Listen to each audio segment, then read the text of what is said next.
Voilà, que Dieu bénisse chacun, chacune en particulier, qu'il n'y ait que des bénédictions sur vous. Ne serait-ce que si vous êtes déplacé pour le cours, c'est déjà un grand mérite. Vous prenez toutes les bénédictions de Dieu, ça valait le coup de venir. Voilà. Maintenant, si en plus on étudie quelque chose, alors ça va aller encore mieux. Oui, vous voulez que je dédie le cours? Pour la réfoua schéma de mon frère. Réfoua schéma de Thierry, Robert, Emmanuel. Ben Jacqueline Blanche, qui est une réfoua schéma, Terfomian Mamash. Voilà, immédiatement. Réfoua schéma, pardon, réfoua schéma de Paul. De réfoua schéma de Paul, Isaac. Ben Fortuné. Allez-y. Réfoua schéma pour Ilan Shalom, Ben Célia Sarah. Voilà, réfoua schéma pour Ilan Shalom, Ben Célia Sarah. Et moi pour mon mari, Shmuel, Ben Moïse. Ah, c'est beau ça. Jennifer Acher, Bat Yehudit Gemara. Gemara, c'est beau comme prénom. Ma nièce, Johanna Rachel, Daniel Rivka. Bat Daniel Rivka. Voilà, réfoua schéma pour tout Amo Israël et bien sûr pour tous ceux qui ont besoin. Les Chayalim évidemment. Voilà, que Dieu protège nos soldats, Chayalei Israël. Amen, amen, évidemment, voilà. Que tous ceux qui sont emprisonnés dans les forces du mal reviennent à la maison en pleine santé et que tous ceux qui sont partis reviennent dans ce monde pour recevoir la Géoula Métil Vachlema, la vie éternelle au sein du corps. Voilà. Amen, immédiatement. Voilà, alors que Dieu nous donne vite de rejoindre la lumière de Dieu, mais dans ce monde de la matière et non pas là-haut. Pendant des siècles, on a pensé qu'il fallait quitter ce monde. Aujourd'hui, on comprend, à l'approche de la Géoula, que non, c'est ici que ça se joue. Et comme ça se joue ici, alors c'est ici que l'on doit faire preuve de ce qui s'appelle Messirut Nefesh, c'est-à-dire du don de soi. Le don de soi, on a pensé pendant des siècles également que c'était mourir pour Dieu. Aujourd'hui, on comprend que c'est vivre pour Dieu. Parce que mourir, c'est un instant, mais vivre, c'est une éternité avec la Géoula, si Dieu veut. Donc chaque jour de vie que l'on rajoute, où l'on étudie, où l'on exprime son judaïsme, son âme juive, par l'amour de l'autre juif, par les mitzvot, par rien, le simple fait que l'âme divine soit habillée dans un corps de matière, ça c'est quelque chose de merveilleux. Et c'est quelque chose de tellement important que finalement le monde valait d'être créé, ne serait-ce que pour ça. Et c'est pour ça que quand on dit dans la Géoula, qui va se relever au moment de la Géoula? Est-ce que, puisque le juif, vous voyez le mot Chaim, la vie, c'est au pluriel. C'est curieux parce que quand on dit en anglais life, c'est au singulier. En français, la vie, singulier, la vida, la vita, etc., toutes les langues. A priori, c'est seulement, peut-être, je ne sais pas, les Tibétains, je ne sais rien, mais en tout cas chez nous, en hébreu, c'est au pluriel. Pourquoi? Parce que la shon, l'hébreu originel, c'est une langue qui est une langue d'étude et de dévoilement de l'âme. Et quand elle nous dit Chaim au pluriel, on comprend bien qu'on a plusieurs vies.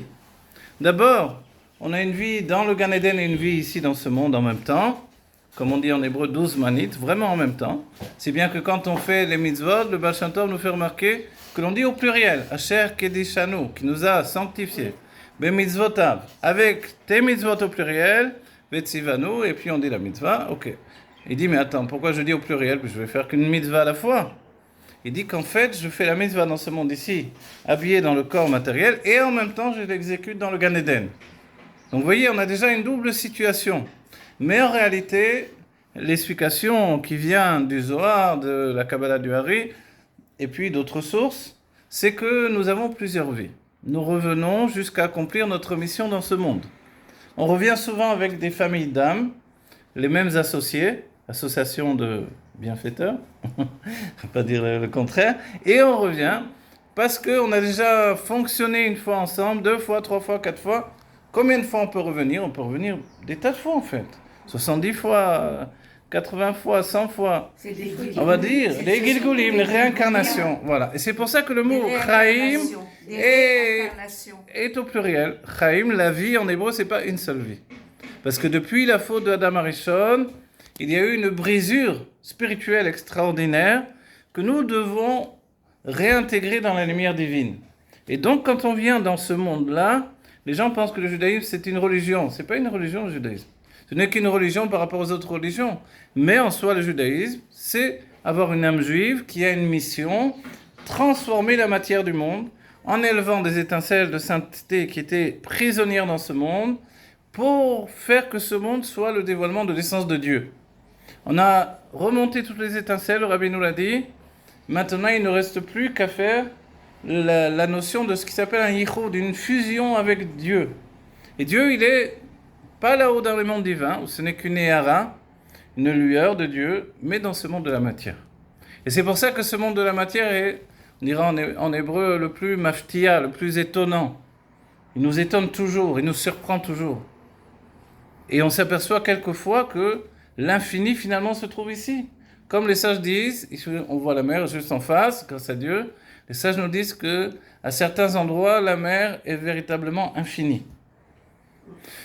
Est-ce que c'est vrai? On peut dire non, puisqu'elle est dans un monde limité, forcément elle est limitée également, mais elle donne cette sensation d'infini.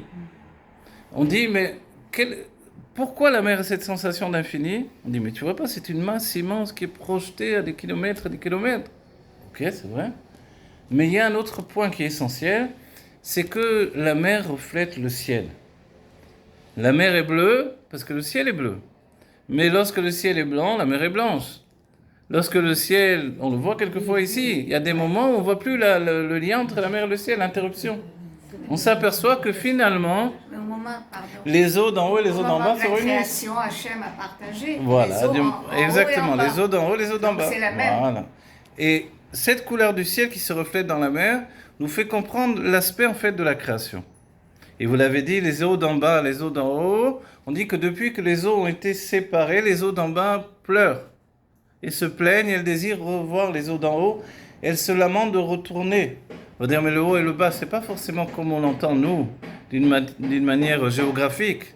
Le haut et le bas, c'est en fait ce qui est en haut est proche de Dieu, et ce qui est en bas est plus éloigné de Dieu. Donc, si on est en bas, c'est-à-dire plus éloigné de Dieu, on ressent en fait des gagouim. Des gagouim en hébreu, ça se dit au quotidien même. Idgagati elecha. Ça se dit, les Israéliens disent, je me suis langui de toi. Vous voyez, en français c'est moins usité, utilisé.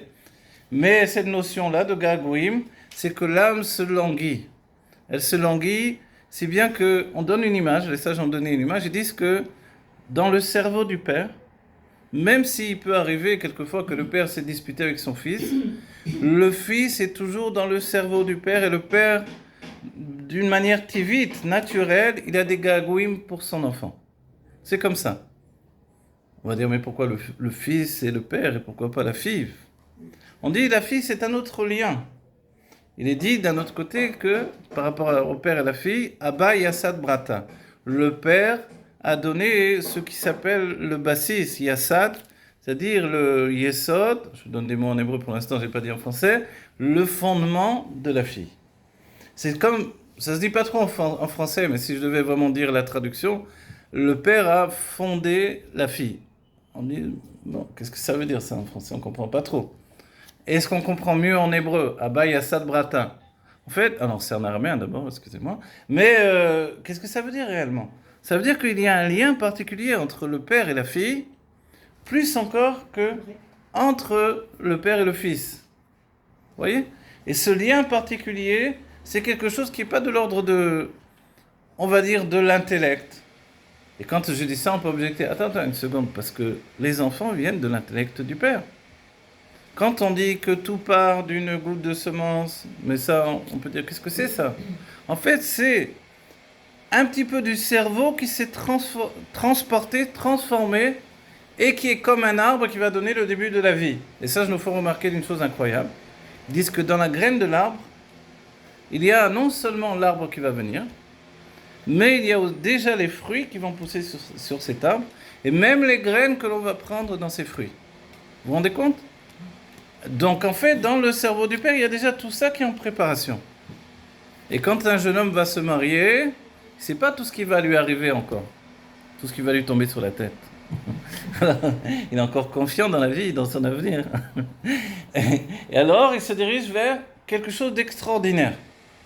Le miracle de la vie. Le miracle de la vie, ce n'est pas de donner et de se séparer de ce que l'on a donné, mais de donner et finalement d'être en fusion avec ce que l'on a donné. Vous le connaissez, j'en suis sûr. Si vous avez la tante, la grand-mère, la cousine qui a offert un vase pour la maison, elle tient à le retrouver dans la maison à chaque fois qu'elle vient vous visiter. Donc tout le monde va dire c'est le vase de la grand-mère, de la tante. Hein? On va dire alors elle a donné pour elle ou ça lui appartient encore. En fait, il y a cette sorte de choses, si bien que ce qui est véritablement divin et spirituel, quand on le transmet, on ne s'en départage pas, si on peut dire. C'est pas du bon français ce que je dis là. C'est pas ce que je fais dans ma tête des traductions de l'hébreu. Mais quoi qu'il en soit, on est toujours attaché à la chose. La chose et moi, ce ne sont pas deux choses différentes. Et là, on a parlé de choses. Et qu'est-ce qui peut m'attacher à des choses? Et en hébreu, chose, c'est davar. Alors, on dit davar, c'est la shon dibour également. C'est la parole. En fait, il y a quelque chose d'extraordinaire, c'est qu'il y a la volonté. La volonté fait que, quand je veux véritablement une chose, j'y attache ma volonté. Et cette volonté, elle entoure la chose et fait que la chose, elle est non seulement à l'extérieur de moi, mais en fait, elle est englobée en moi. Je donne un exemple. Si sur la table, il y a un gâteau que tout le monde veut et qu'il n'y en a qu'un seul, alors personne n'ose le prendre parce que forcément, non. Mais tout le monde le veut. Celui qui va s'en saisir, qui a moins de scrupules que les autres, alors il va saisir le gâteau en question. Et quand il va le manger, il va intégrer en lui la volonté de tous ceux qui désiraient ce gâteau. On va dire, oh là là, ne vous étonnez pas dans ce cas-là que les sages nous disent, ne regarde pas la femme de ton ami, hein, de ton prochain, parce que Dieu préserve, la volonté, ça se transporte. Ça, c'est dans le mauvais côté. Dans le bon côté, la volonté se transporte dans le bien. Quand on veut faire du bien, alors on transporte ce désir de faire du bien chez les autres, et c'est quelque chose d'actif. Le Rabbi Rayas nous a donné une image pour nous rendre compte que combien une bonne pensée est active dans la réalité également. Il nous dit que quand quelqu'un vous regarde fixement, il est dans votre dos, et il vous regarde fixement, vous le ressentez, vous finissez par vous retourner. C'est vrai, oui. On va dire, mais comment c'est possible? Il n'y a pas eu une action concrète. Il n'a pas attrapé un bâton pour me taper dans le cou pour me dire retourne-toi. Qu'est-ce qu'il a fait? C'est-à-dire que la vision, finalement, ça peut intervenir comme quelque chose de matériel dans ce monde. Si la vision est aussi puissante, forcément, il y a des notions où on parle de un arav et un atov, un bon œil et un mauvais œil. Avoir un bon œil, c'est d'être heureux du bonheur des autres. Le Hari Akadosh nous dit, c'est plus difficile d'être heureux du bonheur des autres que d'être malheureux du malheur des autres. On va dire, ah pourquoi? Mais oui, parce que tu peux te lamenter avec les autres. Si tu te trouves plus malheureux que toi, finalement, tu te dis, oh, ça va pas si mal, moi, de mon côté. Moi, ça va pas si mal, en définitive. Alors, le pauvre, lui, j'ai beaucoup de peine. Ok. Mais quand il vient de gagner, maintenant, énormément d'argent, quand on voit que tous les réussit, tu commences à te dire, mais pourquoi lui et moi, qu'est-ce qu'il y a? L'homme a guéri. On dit que dans l'homme, dans la personnalité, il y a deux natures. En ce moment, on est en train de revenir au début de l'étude du Tanya, on revoit tous les chapitres à partir du commencement. Là, j'enseigne dans une yeshiva, on enseigne le Tanya du début. Et le Tanya, c'est le livre de l'âme, finalement. C'est-à-dire, il nous dit comment fonctionne l'âme du juif au quotidien, avec la milchama, avec la guerre intérieure de l'âme et tout ce que ça entraîne. Ok? Et on voit que la difficulté, c'est que l'on a deux âmes et non pas une seule.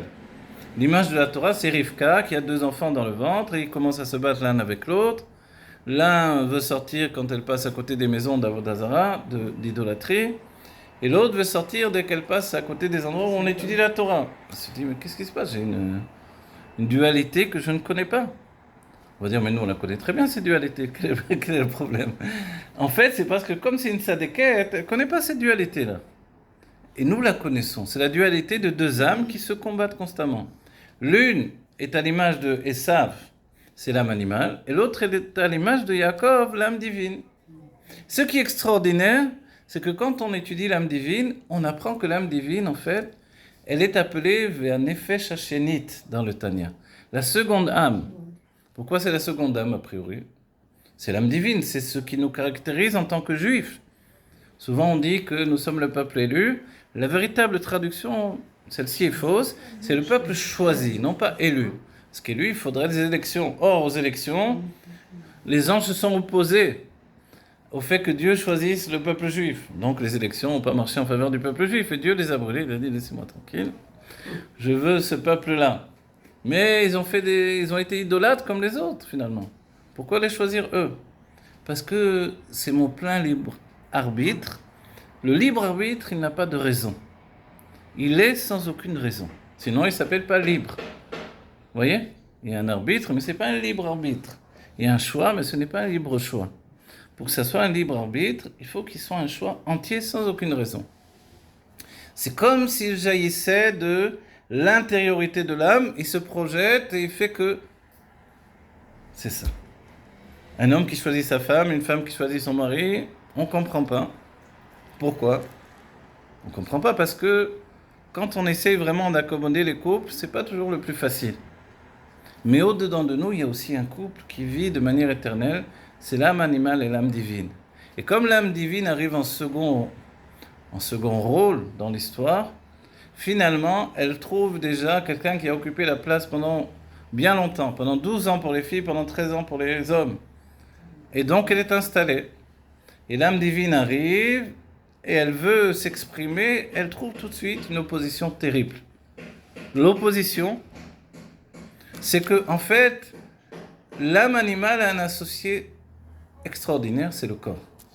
Et le corps, en réalité, il a une puissance insoupçonnée.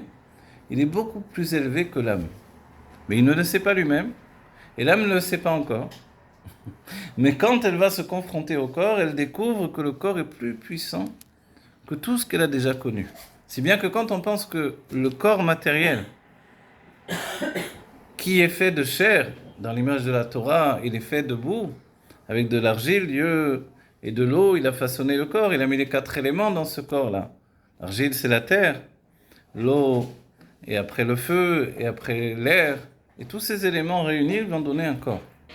On va dire, alors moi aussi je peux faire la même chose, je prends de la terre, de l'argile, et je fais comme une statue, mais elle n'est pas pour autant vivante. Et c'est pour ça que Dieu va donner, dans l'enfant qui est dans le ventre de la mère, il va donner le rouar et la neshama. Il va donner, pas simplement, vaïfar be'apav neshmat chaim, il va insuffler un souffle de vie, mais il va donner cette vie particulière qui n'appartient qu'au peuple juif. C'est le choix qu'il a fait dans ce corps-là, qui fait qu'on est juif d'abord avec le corps. Et comme on est juif d'abord avec le corps, c'est-à-dire qu'un corps de juif, comment on sait qu'il est juif? C'est parce que l'enfant juif a étudié la Torah dans le ventre de sa mère. Vous voyez, les femmes, elles n'ont pas l'obligation en réalité d'étudier toute la Torah. Mais l'enfant qui est dans le ventre de la mère étudie toute la Torah. Plus que ce qu'on pourra jamais étudier dans les yeshivot pendant 3000 ans ou 6000 ans d'exil. On va dire, mais comment c'est possible? C'est parce que nous, ce que nous faisons, c'est une étude à partir d'un cerveau limité. Une matière qui enferme la compréhension. L'enfant dans le ventre de la mère, on est bien d'accord qu'il n'a pas vraiment encore, surtout au premier temps, toute la structure qui est en place pour étudier comme on le fera après. Alors pourquoi on peut dire qu'il a étudié toute la Torah? C'est parce qu'en fait, il n'étudie pas véritablement en capturant la Torah, ni l'intellect. La force de l'intellect voisine avec le corps, et le corps ne limite pas encore l'intellect de l'âme divine. Donc il peut tout étudier. C'est comme une pensée qui est tellement vaste que le monde ne peut pas la retenir. Rabbi Eliezer Agadol, Ben Urkenos, disait de Rabbi Akiva, son intelligence elle est comme les murailles de Yerushalayim. C'est-à-dire, il peut tout intégrer dans son intelligence, il peut tout connaître. Et Rabbi Akiva dira que j'ai appris toute la Torah. Je connais toute la Torah. Et de là, on comprend que la remarque du Rabbi, c'est qu'on parle de la Torah révélée. La Halachot, la Gemara, le Talmud, mais non pas la Torah cachée. La Torah cachée, c'est Me'en Haolam Haba, un petit peu du monde futur. Lorsque je vous parle des âmes, des réincarnations, on parle du monde futur. Mais attends une seconde là. Tout à l'heure, on a parlé de Chaim au pluriel. on a dit que finalement on revenait plusieurs fois. Et pourquoi on a dit ça? Parce qu'on a signalé que le fait que quand une âme pénètre dans le corps, il y a quelque chose, non seulement de mystérieux qui s'est passé, mais quelque chose qui n'existait pas précédemment dans les mondes divins. Vous savez pourquoi Dieu a désiré ce monde de matière? Parce qu'il a désiré un monde où il y a un chidouche, une nouveauté, quelque chose qui n'est pas lui-même. Et ça, c'est le monde dans lequel on vit. Et nous-mêmes, d'une certaine manière, au niveau de notre corps, nous ne sommes pas Dieu lui-même. Nous sommes ce qu'il a voulu, sa volonté. Et tout à l'heure, nous avons dit, quand il y a la volonté sur une chose, finalement, en se saisissant de la chose, on se saisit de la volonté. Oui. Alors, la question de base, finalement, on a quand même mis en place plusieurs éléments. Vous voyez, la Chassidut Chabad, c'est étudier à partir de certaines questions. Et puis, finalement, avant de répondre réellement aux questions, on a étudié tout le sujet. On a étudié bien d'autres sujets. C'est bien que ce n'est pas une question-réponse immédiate. C'est donner, en fait, à comprendre les sujets de par eux-mêmes et grandir la sagesse.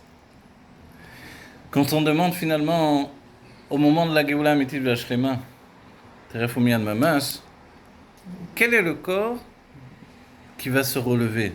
Puisqu'on a dit, le mot Chaim est au pluriel, donc on peut revenir plusieurs fois. Mais quel est le corps qui va se relever? Celui que j'ai aujourd'hui, celui que j'avais hier, celui que j'avais il y a 200 ans, celui que j'avais il y a 1000 ans. Peut-être finalement, Dieu va choisir le meilleur d'entre eux. C'est une question qui est posée dans la Kabbalah. Le Hari HaKadosh, puisqu'on se base sur le Hari HaKadosh pour avoir ce genre de réponse, même si le Zohar avance beaucoup d'éléments, le Zohar, ce n'est pas un livre qu'on comprend facilement.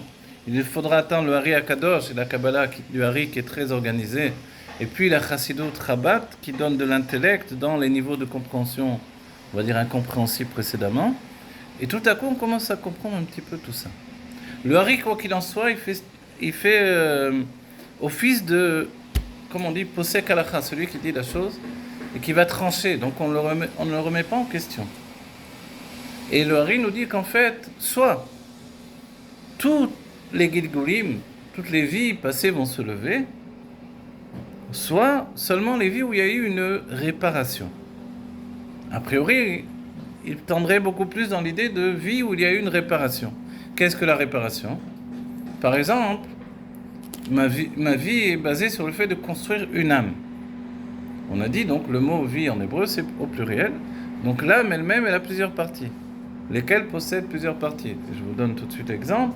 Il y a le nefesh qui contient le nefesh, ruach, neshama.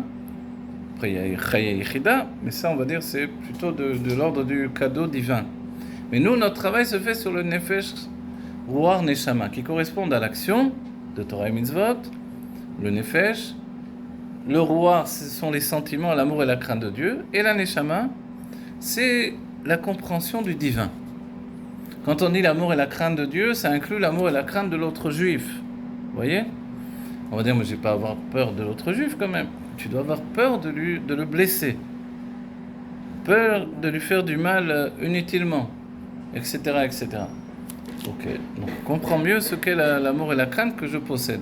Dans le niveau de Nefesh, c'est dans l'ordre de l'action. Et l'action, c'est m'accomplir par le fait de ma venue dans ce monde. Je m'accomplis en accomplissant une action. Ok.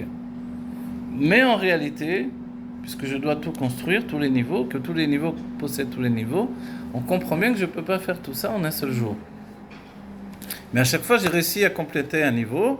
Je peux dire, ce corps-là, où il y a eu un niveau de compléter, que ce soit Nefesh, Ruach ou Neshama, ce corps-là va se relever à la résurrection des morts. Donc si j'ai déjà 3 niveaux qui vont se relever, ça veut dire 3 corps dans mes vies précédentes. Donc je reviendrai avec 3 amis intimes ou 3 frères qui sont 3 moi-même de mes vies précédentes. Vous voyez? Mais comme on revient plus d'une fois finalement, on comprend bien qu'il n'y a pas seulement 3, mais 4, mais 5, mais 6, mais 8, mais peut-être 100. 100 moi-même qui vont revenir, de manière à tout compléter. Peut-être que vous vous posez une question, est-ce que vraiment tout le monde a besoin de revenir autant de fois que ça. Ce qui est extraordinaire dans le judaïsme, c'est que c'est pas la fête à monsieur tout le monde est beau, tout le monde est gentil. C'est que dès que j'ai une sorte de dérapage dans ma vie, il va falloir repartir à zéro. Et le Hari nous dit dans Shara Gilgulim, le livre qui parle des réincarnations, il nous dit que quand un juif, par exemple, dit un peu trop la shonara, la médisance, pratique la médisance, et les sages ont dit la médisance, ça tue 3 personnes. Celui qui le dit, celui qui l'entend et la personne de qui on parle. Donc si je suis un professionnel de la médisance, je trouve toutes les occasions pour placer un mot. Alors, un mot MAUX en fait. Alors, qu'est-ce qui se passe avec ça? Il se passe que je peux revenir en réincarnation dans une abeille. Vous savez pourquoi dans une abeille? Tout à l'heure, on a parlé de choses. Chose, en hébreu, c'est davar. Davar, c'est dvora. Dvora, c'est dibour. Quelqu'un qui est tout le temps en train de blablabla, il ne s'arrête pas. Alors, son problème, il est dans le dibour. Alors, il reviendra dans une abeille. Ça fait de la peine. Ok. Et celui qui dit, moi, en état Adam, j'en ai rien à faire. Cette mitzvah-là, ça me prend la tête. De me laver les mains tout le temps pour manger du pain, je vois pas le... Vous savez, ceux qui vous disent que de toute façon je me lave les mains au savon, pas la peine de faire Nitiat Yadayim, on peut revenir dans de l'eau. Mon âme se réincarne dans de l'eau. Et pas de l'eau confortable, mais de l'eau sous une cascade qui se fait assommer toute la journée par les eaux d'en haut. On va dire, oh là là, arrête, j'ai pas envie, on n'est pas dans un cours de Kabbalah. D'accord, etc. Je vous dirai pas la suite. On peut dire encore un élément pour que vous reteniez, comprendre que c'est pas un jeu. Celui qui a des rapports avec une femme nida, ça aussi on peut dire, bah, ça va, c'est pas si grave. Ok? De m'unir avec ma femme, si elle est nida, quel rapport, etc. Ceux qui disent on peut dormir dans le même lit. Ok. Mais en fait, là aussi, le Hari nous dit qu'il reviendra, se réincarnera dans une non-juive. À cause de cette action qui n'est pas en rapport avec la sainteté du peuple juif. Donc on va dire, ok, j'ai compris, c'est œil pour œil, dent pour dent. D'accord? Donc c'est quelque chose de terrible. Mais en fait, sachez une chose, que Dieu, lui, n'est pas terrible. Et celui qui veut passer par ce nettoyage de l'âme, par l'expression d'un moyen de réparer l'âme, c'est nous-mêmes. Celui qui, pendant des siècles, ne s'est pas pardonné, c'est pas Dieu lui-même qui nous a... Dieu nous pardonne tout le temps. C'est nous-mêmes. Le plus terrible juge qui soit sur le juif, c'est lui-même. Vous connaissez cette image, on dit, on montre au juif sa vie, qui s'est passée, il voit le film de sa vie, et il dit, oh là là, mais cette personne, elle est terrible. Il faut vraiment, c'est pas possible qu'il y ait des gens pareils. Il faut vraiment qu'il y ait un Dieu qui punisse, etc., que Dieu préserve. Et voilà qu'il vient de statuer sur lui-même. En fait, donc, on comprend bien que non seulement je dois penser bien sur l'autre, je dois juger bien l'autre juif. Et dans le monde entier, finalement, s'il y a des hommes de bien, juger bien les hommes de bien. Et moi-même, je dois me juger bien. Ça ne veut pas dire que je dois tout le temps m'excuser, au contraire. C'est-à-dire excuser mes propres manquements, Non, je dois être rigoureux envers moi-même. Le chassid, le Rabbi Rez dira, le chassid, il est comme un feu à l'intérieur et comme de l'eau à l'extérieur. C'est-à-dire que pour lui, il est finalement très dur, mais pour les autres, il trouve toujours des circonstances atténuantes. Donc il ne peut pas supporter la souffrance des autres. Mais pour lui, il est prêt à supporter plus facilement la souffrance. Ceci dit, on est dans une époque où les choses ont changé.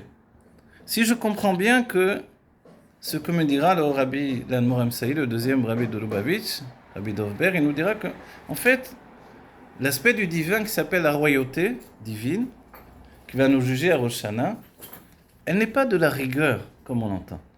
Elle est plutôt pshuta, simple. À l'image de l'eau, on a dit tout à l'heure, l'eau de la mer reflète la couleur du ciel. Si le ciel est rouge, l'eau sera rouge. Et de la même manière, dans les mondes divins, il y a ce qui s'appelle Kemaim apanim lepanim, ken lev adam le adam. Comme l'eau qui renvoie le visage, qui se reflète dans l'eau, ainsi le cœur de l'homme envers l'homme. Le cœur de l'homme ici-bas envers l'homme d'en haut. Et en réalité, quand moi, je mets de la rigueur dans le divin me renvoie cette rigueur. Donc, je dois commencer à me rééduquer par rapport à tout ça.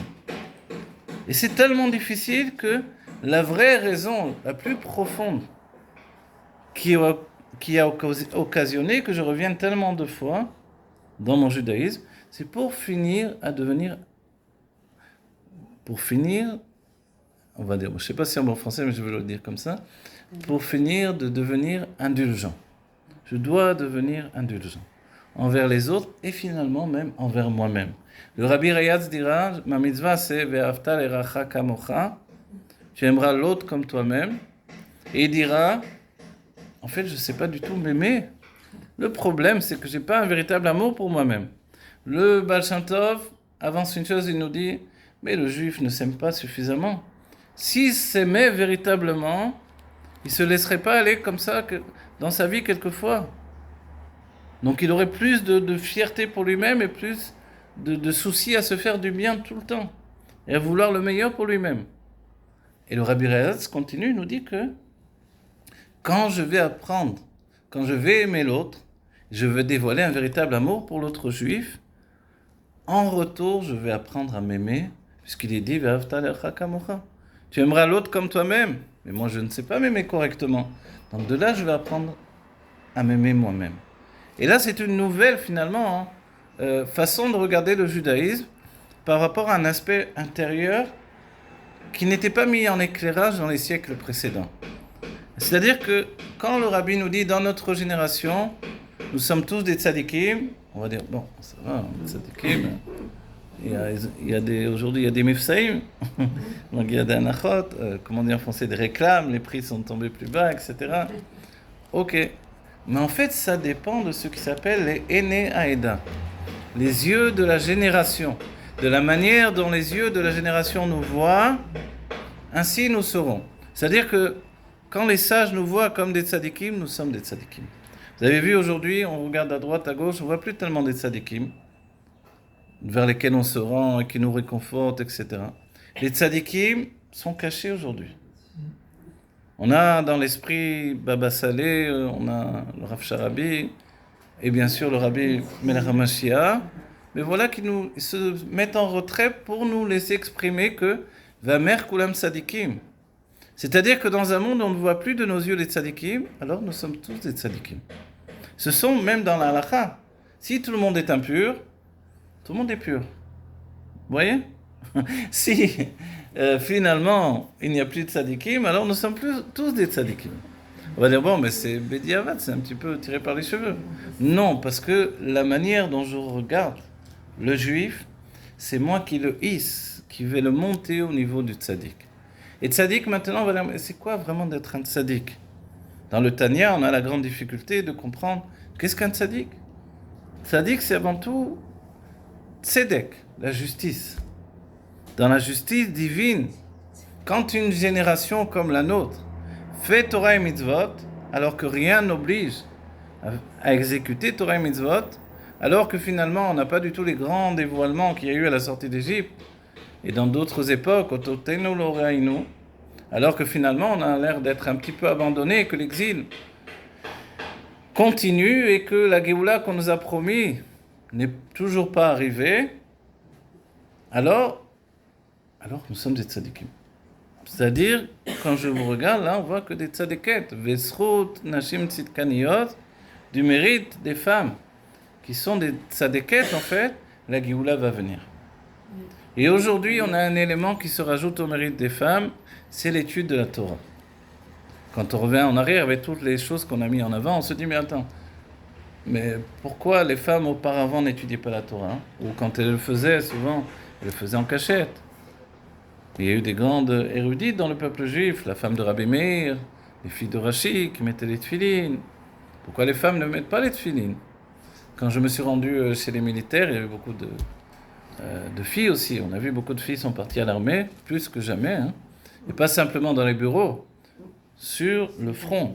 C'est-à-dire dans Gaza, avec des fusils, donc des femmes qui font mais sur une nefesh comme des hommes et peut-être plus. Comment ça se fait? Parce que c'est également une situation de la génération. Parce qu'aujourd'hui, c'est une génération de malchout, de royauté. La royauté féminine. La Géoula, c'est notre génération. Qu'est-ce que la Géoula? La délivrance. Le Zohar nous dit, en fait, c'est délivrer la Shrina qui est prisonnière de l'exil. Délivrer la présence divine. Il faut délivrer la présence divine de l'étreinte de la matière. Quand la matière chute, la présence divine chute avec nous. Il y a une parole des sages qui dit Yardou les Bavel, Shrina imahem. On est descendu en Bavel, en Babylone. La Shrina est venue avec nous. On est descendu à Rome, la Shrina est venue avec nous. On est remonté à Yerushalayim, la Shrina est remontée avec nous. Aujourd'hui, le peuple juif est dans un niveau d'élévation comme jamais auparavant. Et en même temps, on a des âmes toutes petites, avec des petits sentiments, avec des petits intellects. Mais d'une autre manière, on étudie plus que jamais. Et on a plus de connaissances que les grands Tanaïm n'avaient dans des sujets profonds comme les sujets de la Kabbalah, qui sont considérés comme des grandes choses dans la Torah. On a dit la chose, c'est lié à la volonté. Et la volonté d'un homme, c'est de connaître cette sagesse que Dieu nous a donnée. Si bien que les sages ont dit, si quelqu'un peut étudier la Kabbalah, l'intériorité de la Torah, aujourd'hui par le biais de la Chassidut Chabad en particulier, parce qu'elle explique les choses, alors, si quelqu'un peut le faire, il ne le fait pas, il valait mieux pas qu'il vienne au monde. Parce que c'est vraiment goûter un avant-goût de la Géoula. En fait, la femme qui n'est pas obligée de faire les mitzvot chez Azman Grama, entraînée par le temps, vous voyez, Grama, le mot Grama, c'est l'igrom, c'est entraîner les choses. Entraîné par le temps, mais c'est aussi fixé. Les mots en hébreu ne sont pas figés. Quand vous cherchez un gorem de quelque chose, c'est-à-dire qu'est-ce qui a entraîné la chose, ok? Mais c'est aussi dans l'état d'esprit de fixer dans le temps. L'homme a des mitzvot qui sont fixés dans le temps. Parce qu'autrement, l'homme est en dehors du temps. On va dire, mais quelle est la source de l'âme de l'homme? C'est ce qui s'appelle Zer Anpin, la petite figure des sentiments divins. Chesed, générosité, c'est le premier jour de la semaine. Rigueur, la Gvura, le deuxième jour de la semaine. Tiferet, troisième jour, etc. Jusqu'à arriver au sixième jour. Quelle est la source de l'âme de la femme? C'est la Malchut. La Malchut, c'est le Shabbat. Shabbat Malkita, la reine Shabbat finalement. Pourquoi elle est appelée la reine? Parce que c'est ce principe de la royauté. Qu'est-ce que la royauté dans l'intériorité de la Torah? C'est la parole et l'action. Quand on unit un homme et une femme, c'est une union de l'homme, les sentiments, et la femme qui représente la parole et l'action. Mais souvent, nous, dans notre état d'esprit, même dans les paroles des sages, on comprend que mais la femme, elle est sentimentale, au contraire. C'est elle qui est sentimentale. L'homme, il n'est pas très sentimental. En fait, c'est pas exact. C'est que la femme a l'air sentimentale, mais en réalité, elle est plus intellectuelle que l'homme. Mais son intelligence n'est pas une intelligence froide. Et ces sentiments que l'on ressent fortement chez la femme sont des sentiments de l'intellect. Ça s'appelle la bina. Et là, dans la bina, il y a deux aspects.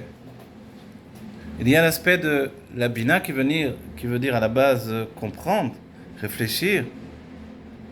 Et la bina, c'est aussi un binyan, une construction, jusqu'à une construction intellectuelle. Mais dans le mot bina, on entend le mot ben, le fils. De là, on comprend que le fils est relié avec la mère. Comme on a dit tout à l'heure que la fille est reliée avec le père. Ok.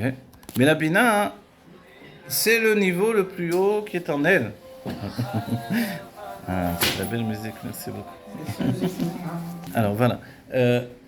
La bina, regardez, ça c'est important que vous le sachiez. La femme, elle a deux aspects. L'aspect de la femme qui est en relation avec la chokhma, la sagesse. Ça s'appelle la bina. C'est un couple. D'accord? Donc on peut dire la femme qui est en relation avec son mari. Pardon, la bina, c'est l'intuition. Non. Ah, vous voulez dire l'intuition féminine? La bina, non, c'est vraiment la construction intellectuelle. C'est-à-dire la réflexion intellectuelle. Ah, Voilà. C'est pas l'intuition. Non, on va dire qu'est-ce que c'est l'intuition dans la Bina, c'est un autre élément qu'on va rajouter. C'est très bien. Alors, la Bina, d'abord, elle a cet aspect, deux aspects qui sont très importants. Le premier niveau, c'est la Bina, donc une construction intellectuelle qui fait que la femme est très élevée. Quand elle se met à étudier, justement, elle peut dépasser les hommes. Et les sages l'ont rapporté dans la Gemara que quand les femmes ont voulu comprendre un sujet, elles ont été jusqu'au bout. Jusqu'au bout, ils ont porté des réponses là où les Tanaïm n'avaient pas porté de réponse.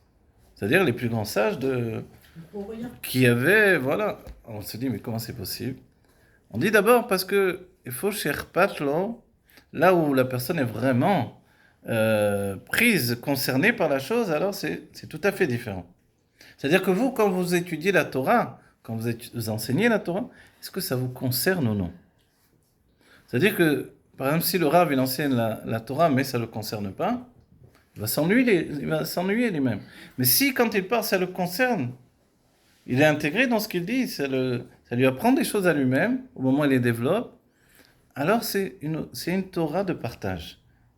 Bon, maintenant, la Bina, c'est l'aspect féminin, même chez l'homme, il y a cet aspect féminin, ça s'habille dans le côté gauche du cerveau, ok? Mais la femme, elle a une deuxième structure en elle. Dans la Bina, cette deuxième structure, elle s'appelle la Tvuna. Vous connaissez ce terme? Ishtfuna, on a vu ça, ce terme-là. Alors, qu'est-ce que ça veut dire Tvuna? C'est l'intelligence également, un autre nom pour l'intelligence. En hébreu, si on cherche où on le voit utilisé, on peut dire un érotse chez Tavinedze, par exemple. Là, on voit tout à coup apparaître les lettres Tvuna. Je veux que tu comprennes la chose, mais Tvuna, c'est comme, ça ressemble aussi à Tavnit. Tavnit, c'est quoi? C'est une boîte. Ishtvuna, qui c'était les Ishtvuna dans la Torah? C'était Betzalel, par exemple. Betzalel qui était capable de construire le tabernacle, de construire le Mishkan avec les moindres détails, le Aaron Abrit, etc. Mais qu'est-ce qu'il a fait? Réfléchissez bien. Il n'a fait que des boîtes. Il a fait que des boîtes. Un Mishkan qui est une grande boîte, à l'intérieur de laquelle on va mettre d'autres boîtes, etc. Vous voyez? Si bien que même le Aaron Abrit, il est composé de 3 boîtes. Il y a une boîte en bois, dans laquelle on met une boîte en or, à l'intérieur, et une autre boîte en or à l'extérieur, et ensuite on les relie, on les ferme. Vous voyez? Et puis on met un couvercle par-dessus. Sauf que le couvercle devait être décoré avec des kruvim. Kruvim, c'est le terme de karov, pour désigner la proximité avec Dieu. Vous savez, quand les goïms sont rentrés dans le Beth Amikdash, ils ont trouvé les kruvim. Voilà, après, il s'est rapporté ça, bravo. Quand il y a eu l'exil, les kruvim n'étaient pas tournés dos à dos, ce qui représentait la situation. S'ils étaient face à face, c'est que Dieu et le peuple juif étaient en osmose, avec un amour dévoilé. Quand ils sont retournés, que Dieu préserve. Et quand on voyait les kruvim retourner à cause des idoles, à cause de ci, à cause de là, à cause de la haine entre juifs, alors c'était quelque chose de terrible. Mais il est dit que quand on est parti en exil du premier temple, au contraire, les kruvim étaient face à face. Vous allez voir comment c'est possible? Parce que, comme on l'a dit, Dieu est sorti avec nous en exil. Quand il nous envoie en exil, il vient avec nous. Bonjour. Donc en fait, de là, on comprend, et c'est important de le dire, si on a désigné que c'est comme une boîte, en fait, la Tvuna, c'est comme une boîte à l'intérieur de la Bina, laquelle fait office de préparation à l'expression. C'est-à-dire, d'un autre terme, ce sont les sentiments intellectuels. Donc la femme est intellectuelle, profondément intellectuelle, et pour l'intuition féminine, la Torah nous dira Pnimiut Bina, Pnimiut Atik. C'est-à-dire que l'intériorité de la Bina, de cette structure intellectuelle féminine, c'est en fait l'inconscient. L'inconscient de l'ordre du plaisir. Et c'est extraordinaire, c'est-à-dire que la femme peut avoir accès au niveau le plus élevé de l'âme. Et c'est pour ça que l'on dit Eshet Raïl Alteret Baala. La femme est la couronne de son mari. Mais quand on explique les choses que Adam a enfanté Chava, le premier homme a enfanté la première femme et lui a confié le rôle d'enfanter par la suite. Donc on peut dire qu'elle enfante de la force d'avoir reçu la force d'enfanter du premier homme. Et lui, depuis, n'enfante pas. Comme l'homme, souvent on voit qu'il est un peu fainéant. Donc il a fait une fois, il a dit ça suffit, maintenant continue toi. C'était assez douloureux pour pas recommencer comme ça. Et la femme ne s'arrête plus d'enfanter, jusqu'à faire des générations et des générations depuis le premier homme et la première femme, ce qui est extraordinaire. Vous vous rendez compte? Il y a ceux qui descendent du singe, mais ça, c'est des cousins éloignés. Mais pour nous, qui descendons du premier homme et de la première femme, on se rend compte qu'avec un seul couple, Dieu a créé l'humanité. Et ça, c'est merveilleux. Mais voilà ce que, quand on étudie la chose, on comprend que ce couple était d'abord un couple divin qui s'est habillé dans la matière du monde, et grâce à ça, il a donné naissance à la vie que nous connaissons. Et en fait, la vie, de là, on comprend bien que c'est passé d'un monde spirituel à un monde matériel. Et souvent, on peut penser que le petit bébé qui vient de naître, c'est un bébé. Mais en réalité, ce bébé, c'est aussi un vieillard. On a dit, il a appris toute la Torah. Et souvent, on les compare. Quelqu'un, je ne sais pas, qui m'avait dit, voilà, il y a des similitudes. Le bébé, il est dans la poussette, et puis le vieux grand-père, il est aussi dans une chaise roulante. Le bébé, il n'a pas encore de dents, et le grand-père, il a perdu ses dents. On compare. Ok, on dit catastrophe, c'est affreux ces images. Avant et après, on va dire, donc, on comprend bien. Donc, il a gardé finalement la mémoire de ce qu'il était avant. Comme il avait perdu ses dents, il n'a plus de dents quand il vient au monde. Comme, etc., etc. On va dire, bon. Alors, ce bébé-là, et vous savez, dans les anciens tableaux des anciens peintres, bon, c'était souvent des chrétiens, ils peignaient les bébés comme des vieillards. Il y avait une tradition même de peindre les bébés comme des vieillards. Et ça, après, ça a commencé à basculer à la Renaissance. Mais précédemment, ils peignaient les bébés comme des vieillards. Et ils voulaient désigner par là la sagesse qu'il y avait dans le bébé. Et nous, ce qu'on peut remarquer, c'est que le bébé vient au monde et il est déjà fait. Il est friqué aussi, Voilà. d'ailleurs. Oui. Il est friqué quand on dit Dieu. Nacha. Encore, vous rajoutez. J'ai essayé de me détacher un peu de ça. Alors, quand on dit il est déjà fait, qu'est-ce que c'est? C'est qu'il a déjà son caractère. Il a déjà sa personnalité. Et ça nous surprend toujours. Voilà. Les gènes sont sans gènes, du coup, on retrouve les anciens dans les nouveaux. Et en fait, c'est vrai qu'il y a un recommencement. Ce recommencement ininterrompu nous amène à un but précis. Ce but, c'est la Géoula. Et quand on a dit que dans la Géoula, on ne va pas arriver tout seul, on arrive avec nos vies précédentes. Et ce n'est pas un malheur, c'est un bonheur. Le bonheur, en fait, des étapes que l'on a passées. Et tout de suite, quelqu'un va dire, attendez, j'ai pas compris. Comment on peut être plusieurs personnes avec la même âme? C'est impossible, a priori. Mon âme, on l'a pas coupée en morceaux. En fait, oui, on l'a coupée en morceaux. Parce que l'âme, d'abord, ce n'est pas une âme figée comme on pense. Et l'âme a plusieurs parties. Et il arrive souvent que dans une même période, l'âme, dans ces trois parties différentes, se retrouve dans trois personnes différentes. Une personne possède le nefesh, l'autre personne possède le roar, et l'autre personne possède la neshama. Et si même quand j'arrive pas à travailler mon nefesh, roar ou neshama parce que c'est trop difficile, il est trop élevé, Dieu l'enlève et le donne à quelqu'un d'autre. Si par exemple il arrive un guerre qui lui a pas d'âme, pas tout entière construit, il y a deux sortes de guérim, celui qui a perdu son âme à cause des fautes qui revient à repêcher, ça c'est une autre chose, ça s'appelle guerre tzedek, d'après Rabbi Moshe Zakuta. Mais il y a un autre qui, lui, vient pour la première fois, il a juste une base de l'âme. Il a besoin qu'on lui donne des outils, des parties de l'âme. Il va les recevoir d'autres personnes. Et en honneur de quoi il va recevoir ça?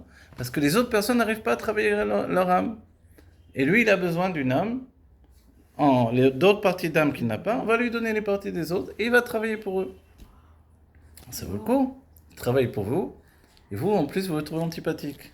Pourquoi vous le trouvez antipathique?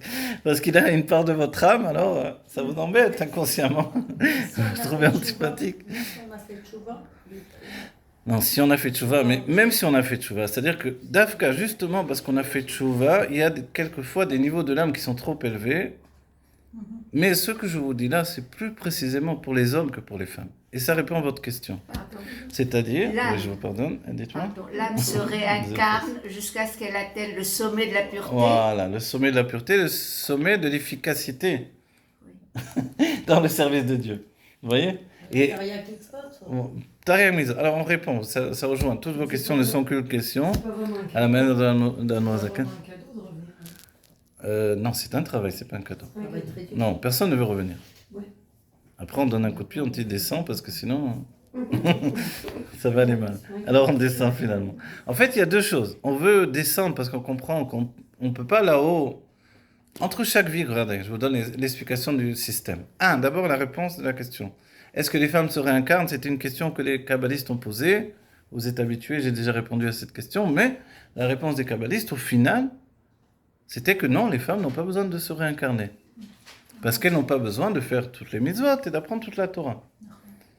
Parce que les mitzvot et la Torah sont liés dans des notions temporelles qui ne sont pas liées avec la structure de la femme.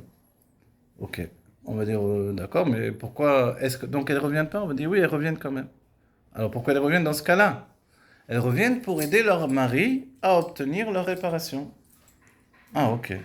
Et quelque chose d'extraordinaire, il faut toujours le ramener, c'est que les femmes s'élèvent avec leur mari et ne redescendent jamais. C'est bien que ce qu'on est en train de dire, où un homme n'arrive pas à travailler son âme, alors on la donne à quelqu'un d'autre pour la travailler, et lui on lui donne un niveau inférieur, parce qu'il ne peut pas rester sans...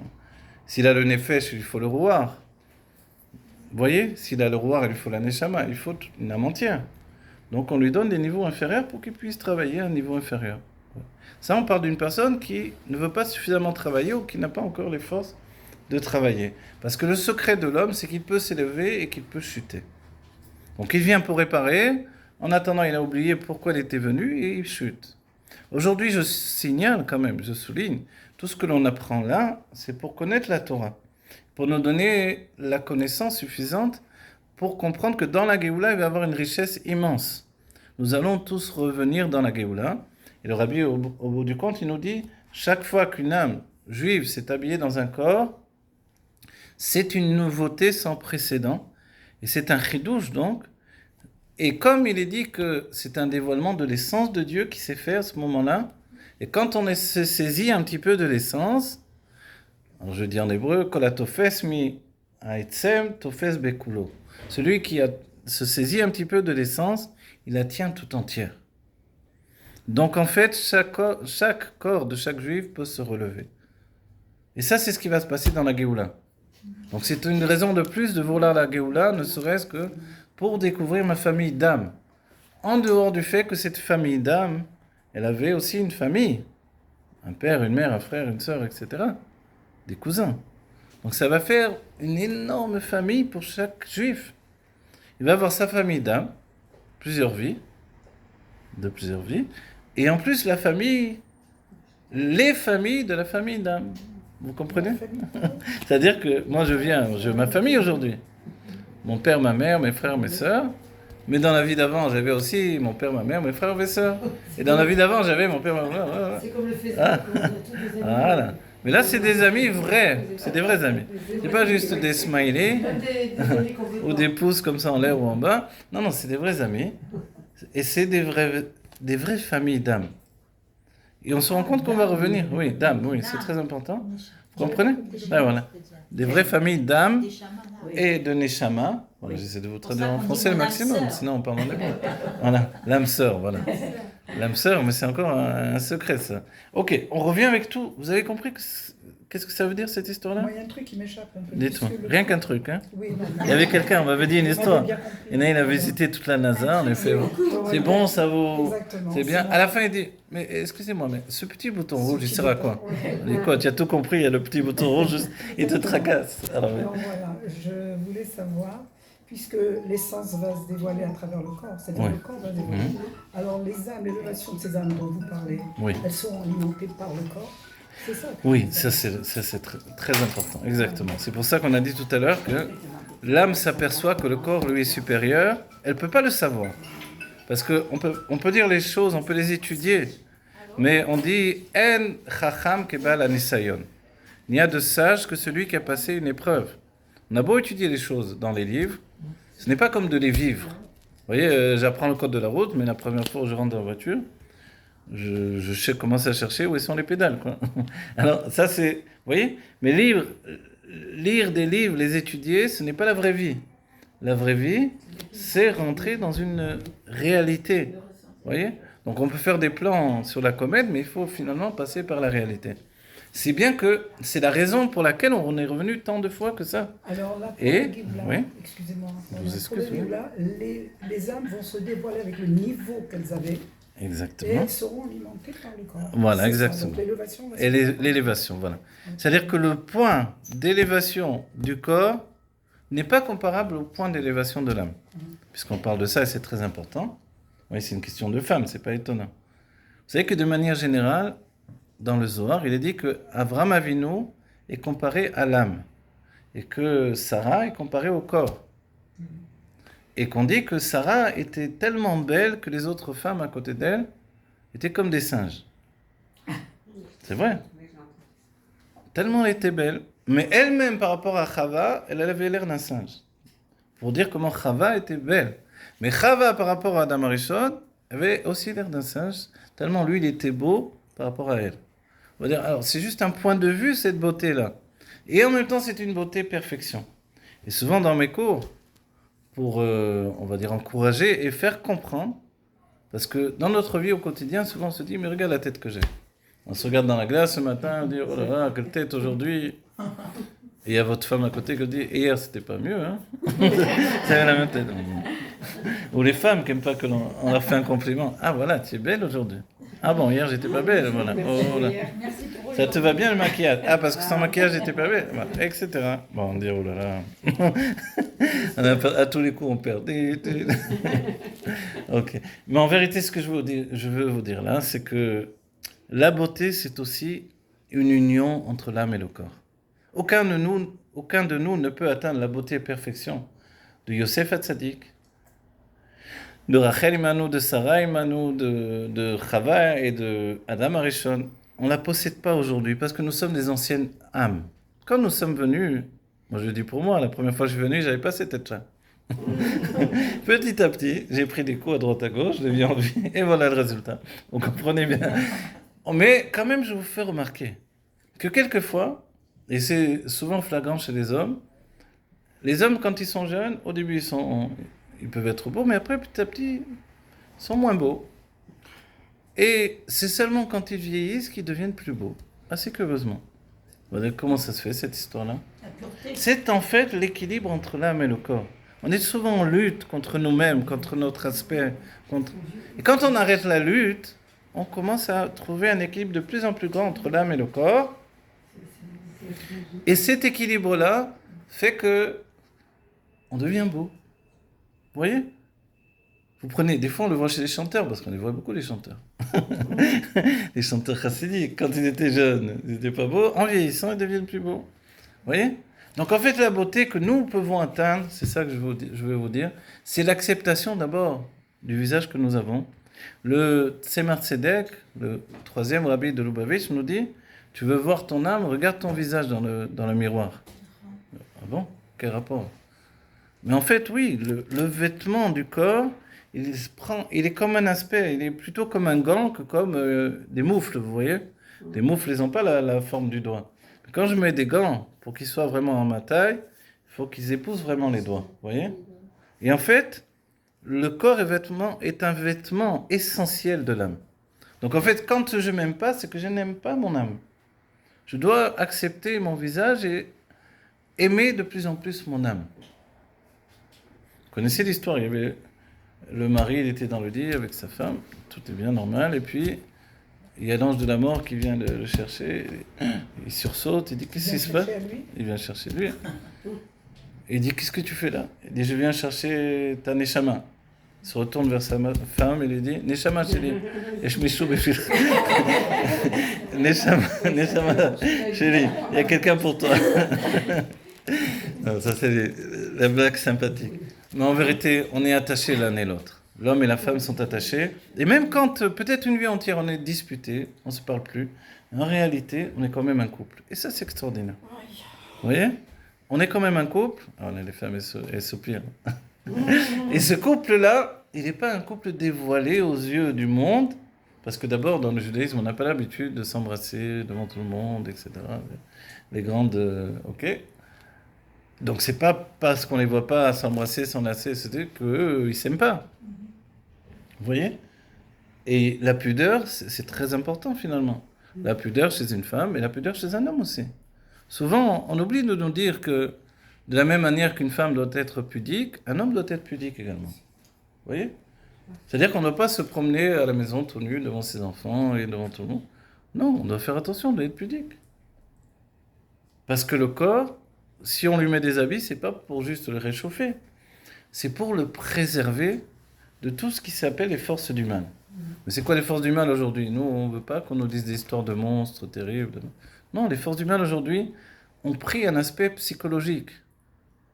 Quand justement on ne respecte pas ces choses-là, on va dire, ça se dit taraudé en français, oui. Ouais, taraudé ou poursuivi par un acharnement psychologique qui ne me laisse pas de tranquillité. Donc en fait, quand je travaille sur le fait de la pudeur, je travaille également sur la protection que je me donne. Et souvent, le rabbi a dit que la pudeur des femmes, c'est ce qui protège le peuple juif. Surtout dans des périodes de guerre et des périodes de crise, etc. Donc, grâce à Dieu, on a dit les femmes sont des tzadékettes aujourd'hui. Oui. Et on a vu, depuis le début de cette guerre-là, qu'il y a eu un renouveau extraordinaire. Sans qu'il y ait eu spécialement des cours qui ont dit aux femmes faites tchouva, sinon personne n'a rien dit à personne parce que tout le monde était trop occupé à subir les terribles événements qui sont passés. Et voilà que tout le monde a réagi. Et beaucoup d'hommes ont mis les tzitzit. Voilà, les hommes ont mis les tzitzit. Et les soldats ont mis les tzitzit, ceux qui ne les mettaient pas. Les soldats mangent kasher, ceux qui ne mangeaient pas. Et les femmes ont décidé en public, elles ont déchiré leurs vêtements, etc., leurs trucs. Et elles ont commencé à s'habiller beaucoup plus sniout. Donc, apprendre sur elles la pudeur. C'est extraordinaire en vérité. Vous voyez? La pudeur, qu'est-ce que c'est? C'est une pensée qui est pudique. La pensée pudique, c'est le fait de préserver mon âme, en fait. Et c'est ça la beauté. Quand il est dit que Rachel Imanou, elle avait une belle âme, elle était belle d'âme et belle de corps, il fait de marée. En fait, son image et sa beauté, c'était avant tout sa pudeur. Sa pudeur et le fait qu'elle représentait quelque chose d'extrêmement puissant, qui est relié à l'action concrète. Parce que l'une des qualités de la femme par rapport à l'homme, c'est qu'elle sait immédiatement qu'il faut se réaliser dans l'action concrète. Et que l'homme, en fait, quand il rentre dans la spiritualité, il peut rester dans les mondes spirituels. Et souvent, il peut arriver que des hommes de Torah, par exemple, ne connaissent pas forcément la halakha. Ils ne savent pas comment on fait la halakha parce qu'ils étudient tellement l'esprit de la loi qu'ils ne savent pas comment on fait la loi concrètement. Mais les femmes, elles, quand elles viennent étudier la loi, elles veulent savoir comment on fait. C'est ça ce qui est important. Elles sont dans la pratique. Dans la pratique.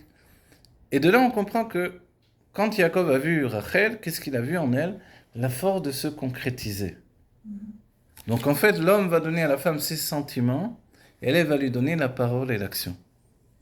Il va se concrétiser dans la réalité.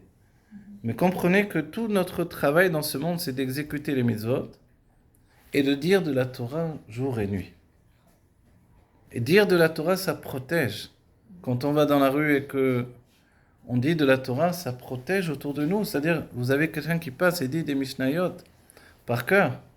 Il dit du Tanya par cœur, il dit des Télim par cœur. Il y a une chaîne ininterrompue de Télim, une chaîne ininterrompue de Zohar. Tout ça, ça protège le monde. J'ai rapporté... Voilà, ne pas faire la shonara.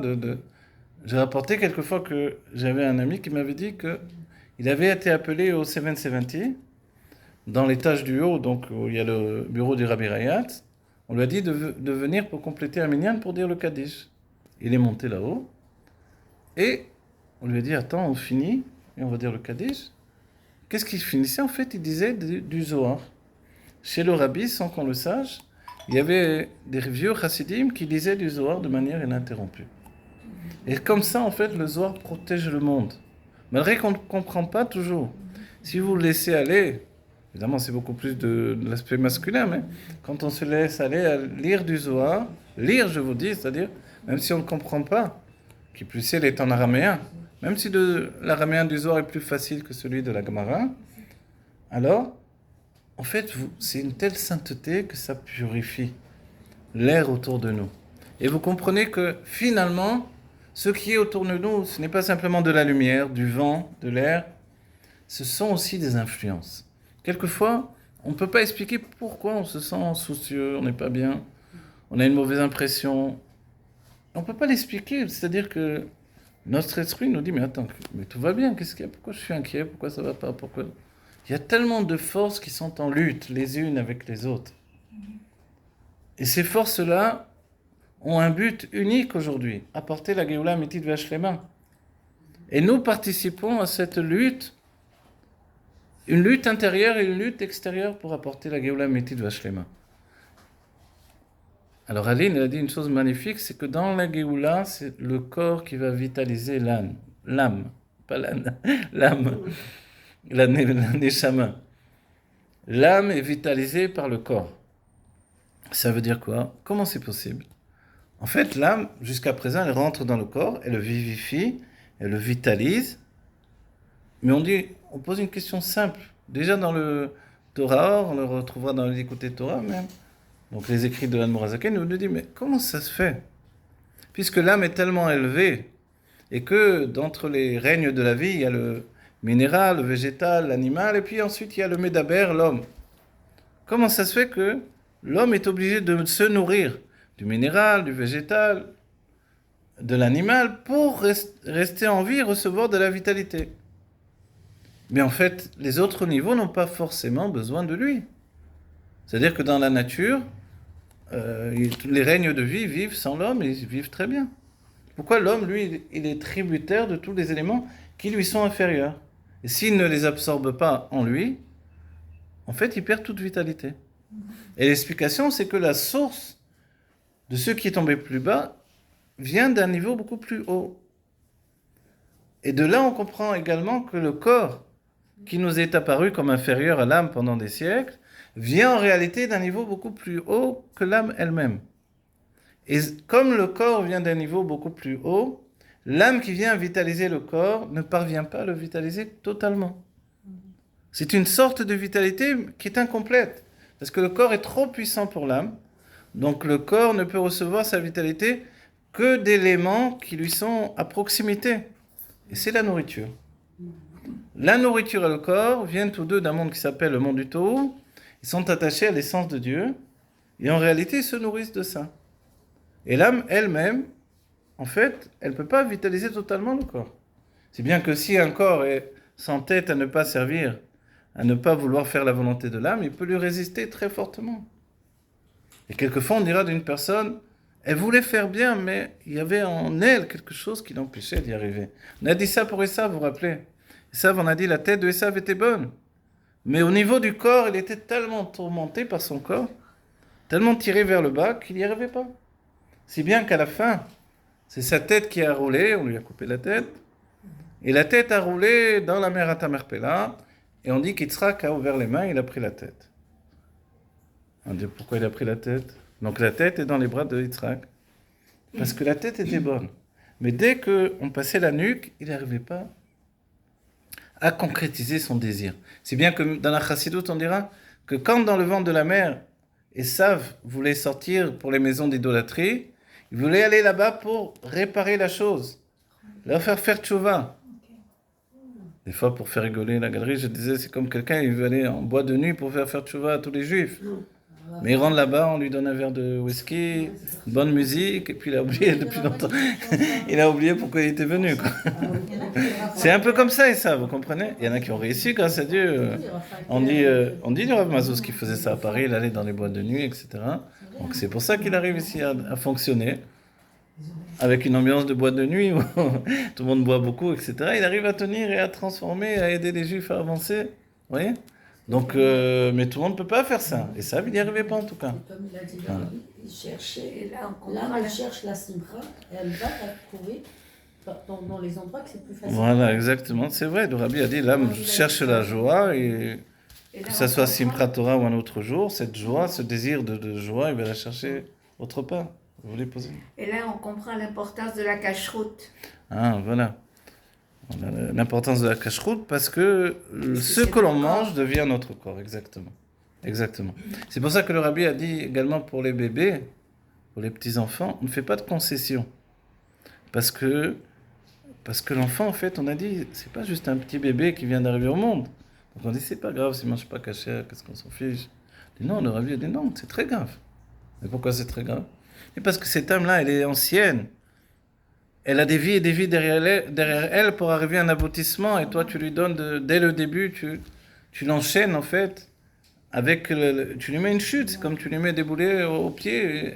Elle chute déjà dès le début. Non, ton travail, c'est de l'élever. Tu vas lui donner le meilleur. On a dit que le Baal Shem Tov dit, si on s'aimait vraiment, on se donnerait le meilleur pour nous-mêmes. La meilleure cache-route, la meilleure éducation, les meilleures choses. Vous voyez? Et ça, c'est ce que l'on doit faire. On doit pas simplement avoir de la miséricorde pour les autres, mais pour nous-mêmes, mais se donner le meilleur pour arriver au meilleur.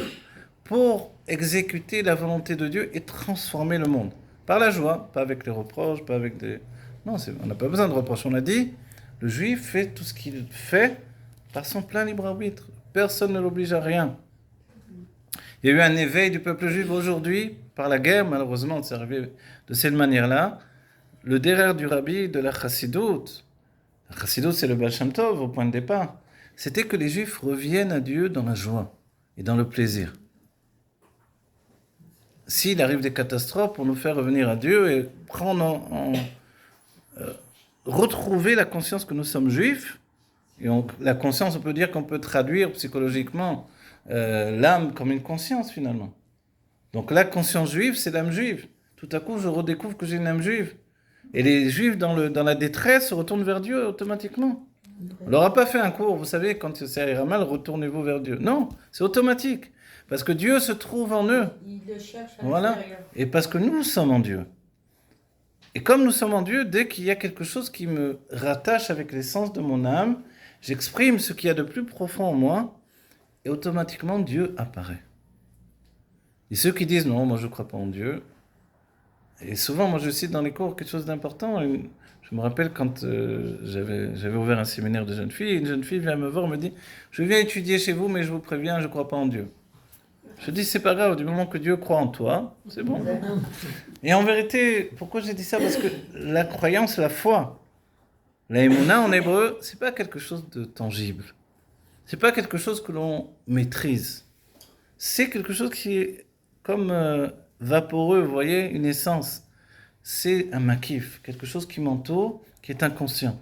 Donc, aucun de nous ne peut vraiment maîtriser cette foi. Mais nous sommes ma'aminim, bnei ma'aminim. Nous sommes des croyants, fils de croyants. On n'a pas demandé la vie. Quand Dieu nous a choisis, il n'a pas dit tu veux que je te choisisse ou non. En fait, il nous a choisis. On dit qu'il nous a mis la montagne sur la tête. Il a dit oh, vous acceptez la Torah ou je retourne le monde au tohu vavohu. Pourquoi? Parce que sinon, le monde n'a plus de sens. Et si le monde n'a pas de sens, à quoi ça sert tout ça? Vous comprenez? Et quelquefois dans notre vie, on peut se dire à quoi ça sert tout ça finalement? S'il n'y a pas la Géoula Amitiv Vashlema, au bout du compte, si Dieu reste caché, c'est ça ce que ça veut dire. Si le Créateur dans lequel on se trouve, c'est un Dieu-monde dans lequel on se trouve, et si lui, il ne se dévoile pas à nous, à quoi ça sert tout ça? Alors il y a ceux qui disent c'est pour juste faire avancer le Shmiblik. On disait comme ça en tout cas il y a quelques années. Mais en réalité on comprend bien. Nous sommes très proches de la Géoula. La Géoula va se dévoiler à nous. Besroud Nashim Tzidkaniyot. De vous toutes qui êtes là et ceux qui remplissent les cours aujourd'hui, c'est vraiment les femmes. Les femmes sont en première ligne et vraiment elles poussent leur mari à faire Torah et Mitzvot, à aller étudier, à faire de plus en plus, à manger kasher. Tout ça, ce qui est l'intégrité de la femme, c'est pas une nouveauté, mais c'est de plus en plus flagrant, de plus en plus fort. Alors, nous tous, on doit savoir que c'est le pilier de la maison, que cette maison juive, on appelle la maison juive, on n'est pas autre chose. Mais la maison, c'est la femme. Donc en fait, la maison juive, et c'est pas étonnant que le judaïsme se transmet par la mère et non pas par le père, parce que l'âme de l'homme, elle est en fuite, elle n'est pas préservée. Et la femme, elle préserve l'âme. C'est bien que dès la première union du mariage, l'âme de l'homme va rentrer dans la femme et elle va préserver dès ce moment-là son mari, il est tout dedans d'elle. Ils vivent en commun, même s'ils sont séparés. Même si lui habite en Amérique et elle en Thaïlande, Ils sont en fait reliés par le fait que son âme est en lui. Et la même chose que Dieu préserve, si l'homme est parti dans le Gan Eden, en fait, la femme porte toujours son âme en elle. Et c'est une chose extraordinaire qu'on ne peut pas comprendre au niveau intellectuel. C'est pour ça que la Kabbalah, c'est reçoit des enseignements qu'on te donne de recevoir. Et si tu mets trop ton esprit dedans, à vouloir trop comprendre certaines choses, tu dis, bon, je ne peux pas comprendre en réalité. Donc d'accepter qu'il y a des choses que je ne comprends pas, c'est le début de la compréhension. Vous savez, c'est quoi la finalité de la compréhension? On dit que Tachlit Hayediah Shelo Neda. La finalité de la compréhension, c'est de ne pas savoir. C'est pas juste Jean Gabin qui avait dit ça, là. Mais je sais, voilà. Donc c'est connu.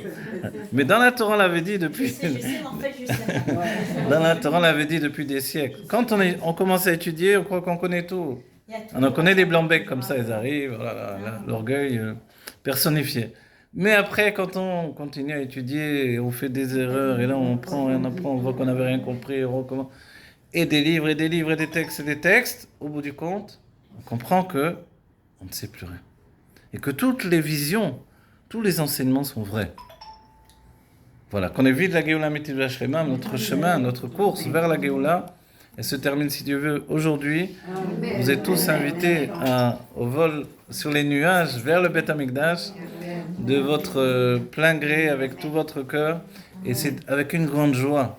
Et comme on l'a dit, plus personne n'oblige plus personne, de nous-mêmes, on se sent concerné. Ça, c'est le plus important. On est concerné par Dieu, on est concerné par la Géoula, et les Juifs, ce sont tous des tzadikim, et du srout de ces Juifs-là qui sont des tzadikim, et les femmes en tête, puisque c'est par le mérite des femmes, qui n'ont pas fauté la faute du Vaudor. Le Rabbi nous a dit, nous sommes la réincarnation de ces âmes-là de l'époque du Vaudor. Alors aujourd'hui encore, on aura la Géoula Amitid V'Ashlema. Que Dieu vous bénisse, chacune en particulier, chacun en particulier, qu'il y ait vraiment la Géoula Teref Mamash.